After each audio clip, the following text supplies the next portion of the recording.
Good afternoon students, कैसे हैं आप सभी।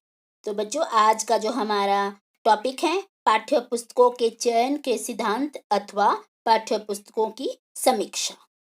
पहला आपका जो पॉइंट है, छात्रों के मानसिक स्तर के अनुकूल।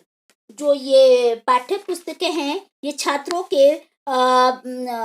के मानसिक स्तर के अनुकूल होनी चाहिए, हमें ये ध्यान रखना चाहिए। विषय सामग्री आदि छात्रों की अवस्था, मानसिक स्तर, बौद्धिक स्तर के अनुरूप होनी चाहिए, ताकि पाठ्यक्रम उस स्तर के छात्रों की रुचि के अनुकूल हो, जिसमें कि छात्रों की क्षमता एवं योग्यता का विकास करने में क्षमता हो। दूसरा है आपका विषयों का समवाय। समवाय का मतलब होता है स्मूथ टुगेदर, बड़ी संख्या में। हाँ, विद्यालय में छात्रों को केवल एक ही विषय मातृभाषा की शिक्षा प्राप्त करनी नहीं होती है, बल्कि उसको अलग अलग विषय भी पढ़ने होते हैं, जैसे इतिहास है, भूगोल है, विज्ञान है, आदि विषयों का भी अध्ययन करना पड़ता है। तो जिस तरह से उदाहरण के लिए शिवाजी की जीवनी को यदि एक पाठ के रूप में सम्मिलित किया जाए, तो इससे छात्रों को इतिहास में भी व भूगोल में भी जानकारी प्राप्त होगी। तो तीसरा है अप्रासंगिक रचनाओं का अभाव।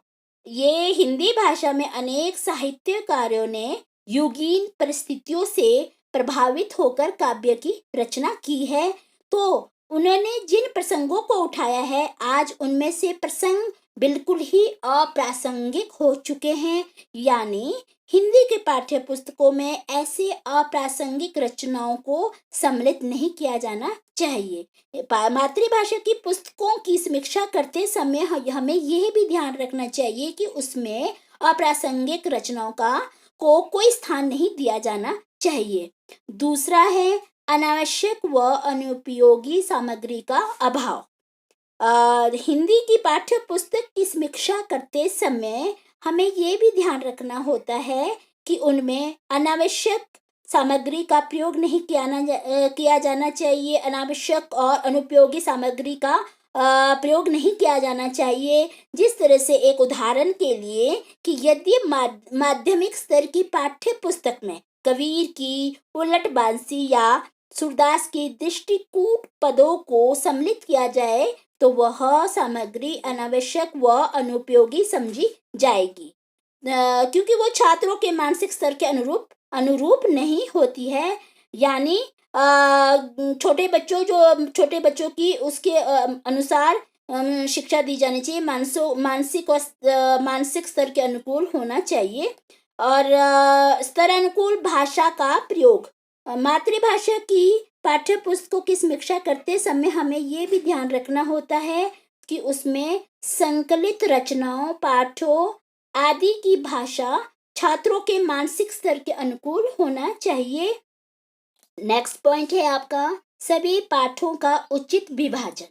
कि पाठ्य पुस्तकों की समीक्षा करते समय हमें ये भी ध्यान रखना होता है ये कि पाठों का उचित विभाजन होना चाहिए, यानी पाठ्य पुस्तकों में केवल कविताओं या कहानियों को ही नहीं लिया जाना चाहिए, बल्कि इसका सीधा सा यही अर्थ हुआ कि पाठ्य पुस्तकों में पाठ्य सामग्री असंतुलित है, इससे छात्र का सर्वांगीण विकास नहीं हो सकता है।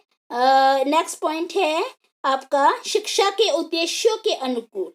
जो मातृभाषा की पाठ्य पुस्तकें इस प्रकार से तैयार की जानी चाहिए कि शिक्षा के उद्देश्य की प्राप्ति में वह सहायक बने। नेक्स्ट पॉइंट है आपका मासल प्रेम को दर्शाने वाली रचनाओं का अभाव। कि जो पाठ्य पुस्तकें से अभिप्राय मतलब मौसल प्रेम को दर्शाने वाली रचनाओं का अभाव, इससे पाठ्य पुस्तकों में प्राय देखने में आता है कि श्रीरी या मौसल प्रेम को दर्शाने वाली एक दो कविता या कुछ दोहों का समावेश कर दिया जाता है, जिस तरह से विशेषकर बिहारी के दोहे। इस प्रकार के पाठों का या रचनाओं के अध्ययन से छात्रों के मन पर प्रतिकूल प्रभाव पड़ता है। अब है इसके बाद हिंदी के पाठ्य पुस्तकों के प्रकार।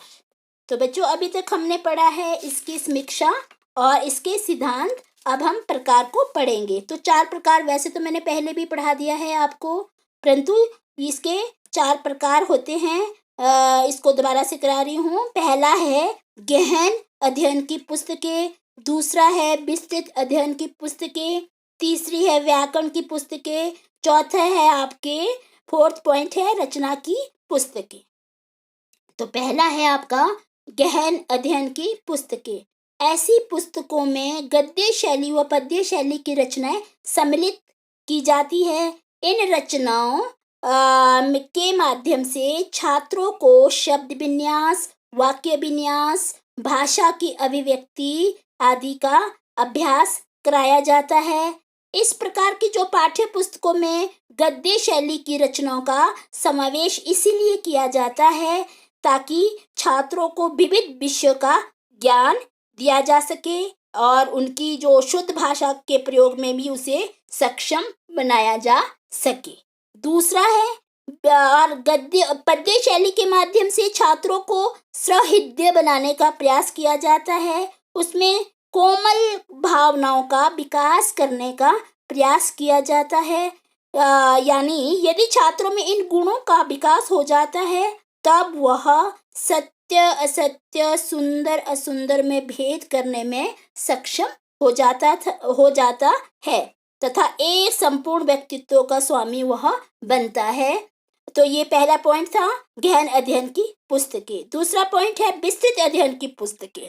और विस्तृत अध्ययन की पुस्तकें वह पुस्तकें होती है जिसमें पाठ्य पुस्तकों में किसी महत्वपूर्ण रचना, महापुरुषों की जीवनी आदि को संक्षिप्त रूप में प्रस्तुत किया जा सकता है ताकि छात्र उस विषय से संबंधित सभी महत्वपूर्ण तथ्यों को जान सके।